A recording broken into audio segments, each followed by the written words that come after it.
안녕하십니까? 깊이 있는 지식과 따뜻한 감성이 함께하는 시간입니다. 혹시 어머니의 주름진 손을 가만히 들여다본 적 있으신가요? 세월의 흔적이 고스란히 담긴 그 손 마디마디에는 우리가 미처 알지 못했던 어떤 이야기들이 숨겨져 있을까요? 오늘 우리는 황혼의 문턱에 선 우리 어머니들의 삶, 그 쓸쓸하고도 애틋한 두 편의 이야기를 통해 우리 자신을 돌아보는 시간을 갖고자 합니다. 이해숙 작가의 단편 소설 황혼의 이야기 속으로 함께 들어가 보겠습니다. 첫 번째 이야기는 기다리는 마음입니다. 청주댁 할머니의 하루는 언제나 대문 앞 우편함을 확인하는 것으로 시작됩니다. 혹시나 아들에게서 편지가 오지 않았을까? 매번 텅 빈 우편함을 확인하고 돌아서는 할머니의 뒷모습을 안채에 사는 동민 엄마는 안쓰러운 표정으로 바라봅니다. 사실 할머니는 이 집의 주인이 아닙니다. 원래는 아들 내외와 함께 살던 정든 집이었지만 2년 전 아들이 미국으로 사업 기반을 잡으러 떠나면서 모든 것이 변했습니다. 아들은 어머니에게 2년만 기다리면 돌아오겠다고 그동안 집을 비워둘 수 없으니 안채는 전세를 주고 어머니는 곁방에서 잠시만 지내달라고 부탁했습니다. 생활비는 매달 넉넉히 보내주겠다는 약속과 함께요. 하지만 아들이 떠나고 몇 달 뒤 할머니는 아들의 긴 편지 한 통을 받게 됩니다. 사실은 사업 자금 때문에 집을 안채 사람들에게 완전히 팔았다는 충격적인 고백이었습니다. 2년 뒤에 돌아와 꼭 집을 되찾을 테니 너무 상심하지 마시고 다른 동생들에게는 비밀로 해달라는 간절한 부탁과 함께 말입니다. 할머니는 가슴이 무너져 내렸지만 이내 마음을 다잡습니다. 낯선 땅에서 고생할 아들을 생각하니 집 한 채가 대수랴 싶었습니다. 오히려 그런 와중에도 늙은 어미의 생활비를 잊지 않고 보내주는 아들이 기특하기만 했습니다. 그 후로 할머니는 주인 행세를 할 수 없었습니다. 정원의 만발한 장미꽃 한 송이도 마음대로 꺾지 못하고 앞마당을 밟는 것조차 조심스러워졌습니다. 그저 아들이 약속한 2년이라는 세월이 어서 빨리 흘러가기만을 손꼽아 기다렸습니다. 시간은 흘러 2년이 훌쩍 지났지만 아들은 돌아오지 않았습니다. 사업이 생각만큼 잘 풀리지 않아 조금 늦어진다는 편지가 전부였습니다. 전화는 점점 뜸해졌고 몇 줄 안부 편지마저 끊긴 지 오래입니다. 설상가상으로 지난달부터는 꼬박꼬박 들어오던 생활비마저 끊기고 말았습니다. 할머니는 자신의 생활이 곤란해지는 것보다 아들이 얼마나 돈에 쪼들리면 그럴까 싶어 가슴이 더 쓰렸습니다. 애미 걱정 말라는 말을 속으로 되뇌며 혹시 전화기가 고장 났나 싶어 들었다 놓기를 반복하고 신주단지 모시듯 마른 걸레로 전화기를 닦아보지만 무정한 전화벨은 울릴 줄을 모릅니다. 그러던 어느 날 둘째 아들 내외가 불쑥 찾아옵니다. 평소에는 명절에도 찾아오기는커녕 전화 한 통 없던 아들 내외였습니다. 그들은 고기와 과일을 잔뜩 사들고 와서는 마치 지극한 효자라도 된 것처럼 살갑게 굴며 진수성찬을 차립니다. 오랜만에 아들, 며느리와 함께 웃음꽃을 피우며 식사를 하니 할머니는 방 안에 온기가 도는 것 같아 감격스럽기까지 합니다. 하지만 그 행복은 길지 않았습니다. 어머니, 형님이 미국 갈 때 인감도장 맡기고 갔죠? 그거 어디 있어요? 둘째 아들은 이 집을 담보로 은행에서 융자를 받아 친구와 동업을 하려 한다고 말합니다. 그 순간 할머니의 가슴은 철렁 내려앉습니다. 어쩌냐? 이 집은 이제 형 집이 아닌 걸 할머니가 어렵게 사실을 털어놓자 둘째 아들의 얼굴은 순식간에 분노로 일그러집니다. 형이 보냈던 편지를 읽고 난 아들은 편지를 구겨 던지며 소리칩니다. 이런 날강도를 봤나? 이건 완전히 계획적이야.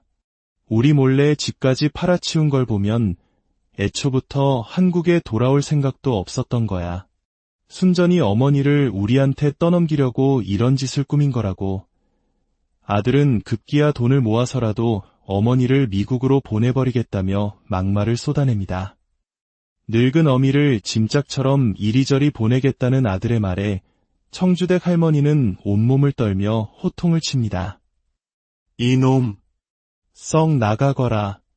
늙은 애미를 사람 취급도 않는 너 같은 자식 둔 적 없다. 그렇게 아들 내애를 쫓아내고 방바닥에 주저앉은 할머니의 가슴은 텅 빈 항아리처럼 허전하기만 합니다. 며칠 뒤 딸에게서 전화가 걸려오지만 딸 역시 오빠들을 원망하며 유산에 대한 권리만을 따져 묻습니다. 청주댁 할머니는 한마디 쏘아붙이고는 수화기를 내려놓습니다. 분노인지 슬픔인지 모를 감정이 치밀어 오릅니다. 전화벨이 다시 울리지만 할머니는 받지 않습니다. 대신 텅 빈 방 안에서 홀로 되뇌일 뿐입니다. 못된 것들, 큰애가 안 돌아오긴 왜 안 돌아와. 꼭 온다. 오고 말고. 하지만 모든 황혼의 이야기가 기다림 속에서 끝나지는 않습니다. 어떤 어머니는 버려진 자리에서 새로운 희망을 찾아내기도 합니다. 두 번째 이야기, 밥집 할멈입니다. 대학가 근처 허름한 식당 앞에서 김치를 다듬는 솔매 할머니. 그녀는 이 식당의 주방 일을 돕는 할머니입니다. 그녀의 인생은 그야말로 고난의 연속이었습니다. 한국전쟁 통해 남편과 시댁 식구들을 모두 잃고 어린 아들과 시동생을 데리고 억척같이 살아왔습니다. 그렇게 눈에 넣어도 아프지 않을 외아들을 애지중지 키워 대학에 보냈지만 아들은 학생운동에 참여했다가 의문의 죽음을 맞이합니다. 1960년대 민주화를 향한 열망이 뜨거웠지만 그만큼 아픔도 많았던 시절 할머니의 아들은 시대의 희생양이 된 것입니다. 삶의 의미를 잃고 혼이 나간 사람처럼 살던 할머니에게 유일한 위안은 시동생의 아이들이었습니다. 그녀는 조카들을 친자식처럼 돌보며 시동생 내애를 도왔고 서울로 올라와 하숙집을 차렸을 때도 기꺼이 부엌 일을 도맡았습니다. 죽은 아들 또래의 대학생들에게 밥을 지어 먹이는 10여 년의 세월은 할머니에게 가장 행복한 시간이었습니다. 마치 수많은 아들들 속에 죽은 아들이 함께 밥을 먹는 것 같은 착각 속에서 할머니는 삶의 보람을 느꼈습니다.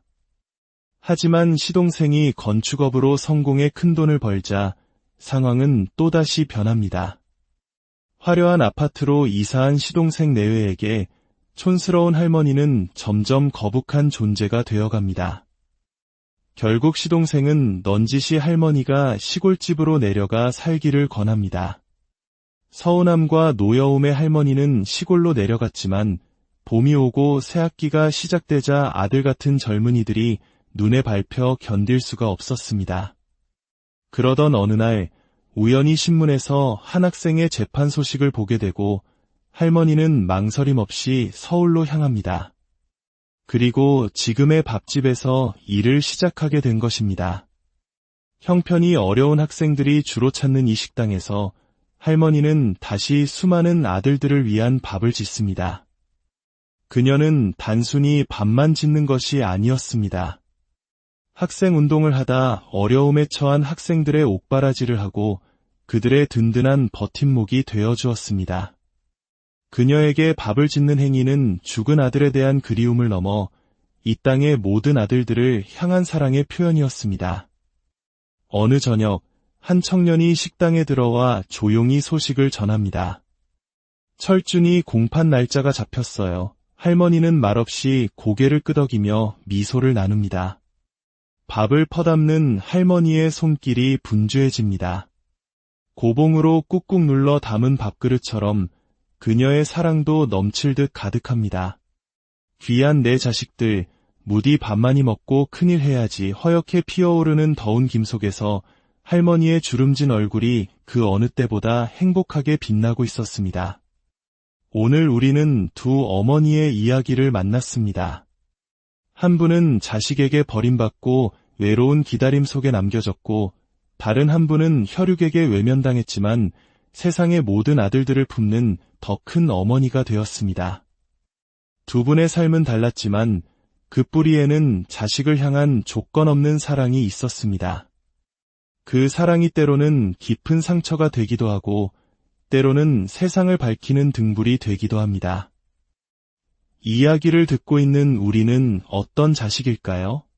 그리고 훗날 우리의 황혼역의 아이들은 우리를 어떤 모습으로 기억하게 될까요? 오늘 밤 멀리 계신 부모님께 따뜻한 안부 전화 한 통 드려보는 것은 어떨까요? 오늘의 이야기가 여러분의 마음에 깊은 울림을 주었다면 이 온기를 주변 사람들과 함께 나누어 주십시오.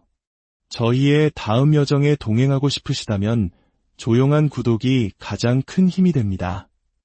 지금까지 당신의 삶에 쉼표를 더하는 시간이었습니다. 편안한 밤 되십시오.